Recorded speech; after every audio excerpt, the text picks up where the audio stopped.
ஈப்போவில் உள்ள உங்கு உமார் பாலிடெக்னிக் கல்லூரியில் இன்று நடந்த பயங்கரவாத தாக்குதல், துப்பாக்கிச் சூடு மற்றும் மாணவர் பணைய கைதிகள் சம்பந்தப்பட்ட வைரல் சம்பவம், சிறப்பு நடவடிக்கை படையின் 69வது கமாண்டோ பிரிவால் நடத்தப்பட்ட பயங்கரவாத எதிர்ப்பு ஒத்திகை பயிற்சி மட்டுமே என்பதை போலீசார் உறுதிப்படுத்தினர்.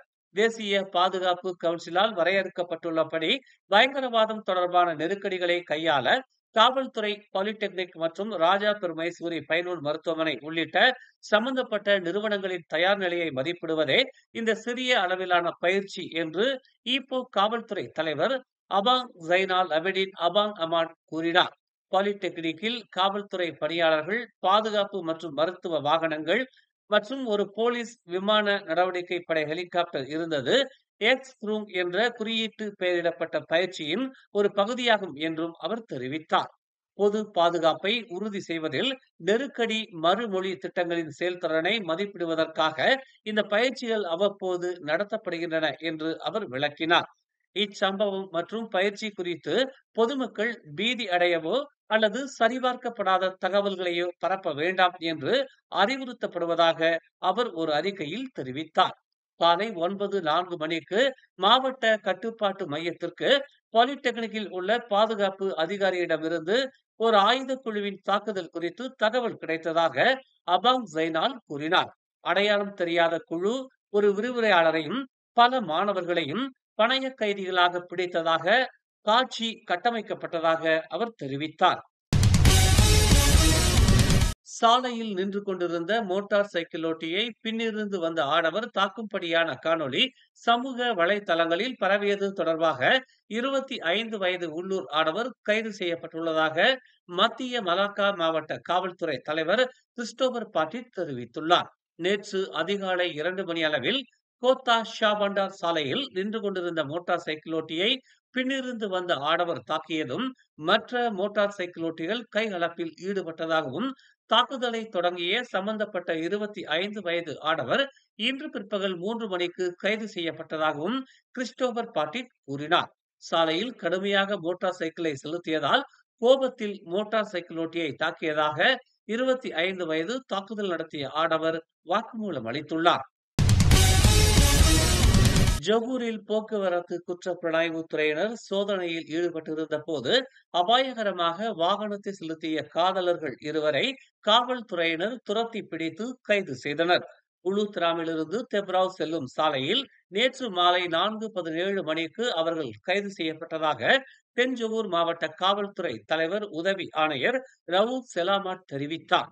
கைது செய்யப்பட்ட 41 வயது ஆடவரும் 33 வயது பெண்ணும் மெத்தாம்பெத்தமைன் போதைப் பொருள் பயன்படுத்தி இருப்பது சோதனையில் கண்டறியப்பட்டதாகவும், வாகனத்தை செலுத்தியவருக்கு ஓட்டுநர் உரிமம் இல்லை என்றும் முதற்கட்ட விசாரணையில் தெரிய வந்துள்ளது.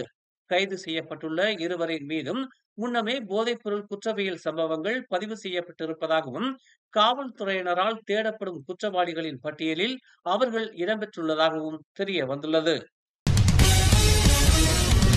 வரவிருக்கும் ஹரி ராயா ஐடில் ஃபித்ரி கொண்டாட்டங்களின் போது சுமார் 20 லட்சம் வாகனங்கள் கிளந்தானுக்குள் நுழையும் என்று சாலை போக்குவரத்து துறை தெரிவித்துள்ளது. பாசிர்புத்தே, குவாமுசாங் மற்றும் ஜெலி வழியாக வரும் வாகனங்களால் மார்ச் 28ஆம் தேதி கொண்டாட்டங்களுக்காக பயணிகள் வீடு திரும்பும் போது போக்குவரத்து நெரிசல் தொடங்கும் என்று எதிர்பார்க்கப்படுகிறது. மார்ச் 28ஆம் தேதி வெள்ளிக்கிழமை முதல் மாநிலத்திற்குள் செல்லும் அனைத்து வழித்தடங்களிலும் போக்குவரத்து அதிகமாக இருக்கும் என்று அந்த துறை தெரிவித்துள்ளது. கூடுதலாக போக்குவரத்தை கண்காணிக்கவும், சாலைகளில் பாதுகாப்பை உறுதி செய்யவும் 187 அதிகாரிகள் மற்றும் அமலாக்க பணியாளர்கள் ஓப்ஸ் ஹரிரயா ஐடில் ஃபித்ரியின் ஒரு பகுதியாக நியமிக்கப்பட்டுள்ளதாக தெரிவிக்கப்பட்டுள்ளது. நேற்று இரவு கோத்தா திங்கி ஜலான் மாவாயில் சுற்றித் திரிந்த யானை மீது கார் மோதியதில் தம்பதியருக்கு லேசான காயம் ஏற்பட்டது. இரவு 10:40 மணிக்கு இந்த விபத்து நிகழ்ந்ததாக மாவட்ட காவல்துறை தலைவர் யூசப் ஒஸ்மான் தெரிவித்தார். யானை சாலையில் திடீரென வந்தபோது தம்பதியினர் 2 பயணிகளுடன் பயணம் செய்த நிலையில் அவர்களது வாகனம் எதிர்பாரா விதமாக யானையின் மீது மோதியது.